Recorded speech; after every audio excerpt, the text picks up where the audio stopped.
Après leur première mission, les apôtres se réunirent auprès de Jésus et lui rapportèrent tout ce qu'ils avaient fait et enseigné.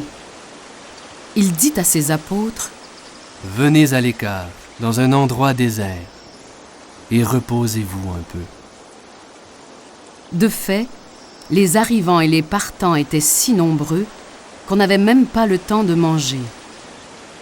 Ils partirent donc dans la barque pour un endroit désert, à l'écart. Les gens les virent s'éloigner et beaucoup les reconnurent. Alors, à pied, de toutes les villes, ils coururent là-bas et arrivèrent avant eux. Jésus était passé de l'autre côté du lac de Tibériade, appelé aussi mer de Galilée, dans une ville appelée Bethsaïde. En débarquant, Jésus vit une grande foule qui le suivait, parce qu'elle avait vu les signes qu'il accomplissait en guérissant les malades.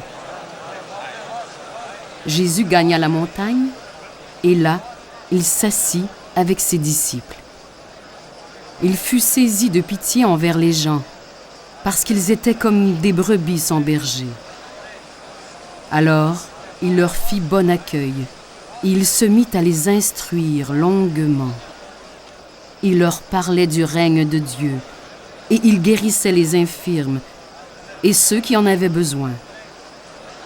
C'était un peu avant la Pâque, qui est la grande fête des Juifs. Déjà l'heure était avancée, et le jour commençait à baisser. Les 12 s'approchèrent de lui. « Maître, l'endroit est désert et il est déjà tard. » « Renvoie donc cette foule. Ils pourront aller dans les villages et les fermes des environs pour y loger et trouver de quoi manger. » « Ils n'ont pas besoin de s'en aller. Donnez-leur vous-même à manger. » Il disait cela pour les mettre à l'épreuve, car lui-même savait bien ce qu'il allait faire. Philippe lui répondit : « Où pourrions-nous acheter du pain pour qu'ils aient à manger ? Le salaire de 200 journées ne suffirait pas pour que chacun ait un petit morceau de pain. » « Combien avez-vous de pain ? Allez voir. » Un de ses disciples, André, le frère de Simon-Pierre, alla s'informer. « Il y a ici un jeune garçon qui a 5 pains d'orge et 2 poissons. Mais qu'est-ce que cela pour tant de monde ? À moins d'aller nous-mêmes acheter de la nourriture pour tout ce monde. » « Apportez-les-moi ici, et faites asseoir la foule. » Il y avait beaucoup d'herbe à cet endroit, et les disciples obéirent et firent asseoir tout le monde en rond, par groupes de 100 et de 50. Jésus prit les 5 pains et les 2 poissons, et levant les yeux au ciel, il prononça la bénédiction et rompit les pains. Après avoir rendu grâce, il les donna à ses disciples pour qu'ils les distribuent à tout le monde, autant qu'ils en voulaient.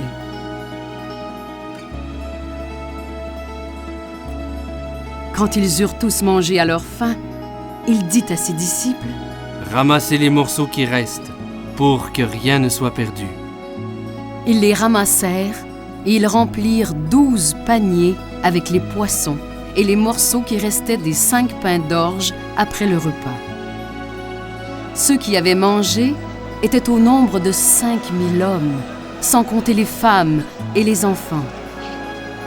À la vue du signe que Jésus avait accompli, les gens disaient : « C'est vraiment lui le grand prophète, celui qui était annoncé et qui doit venir dans le monde. »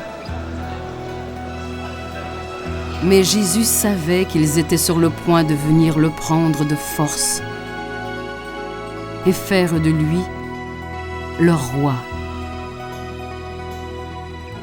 Alors, de nouveau, il se retira, tout seul, dans la montagne.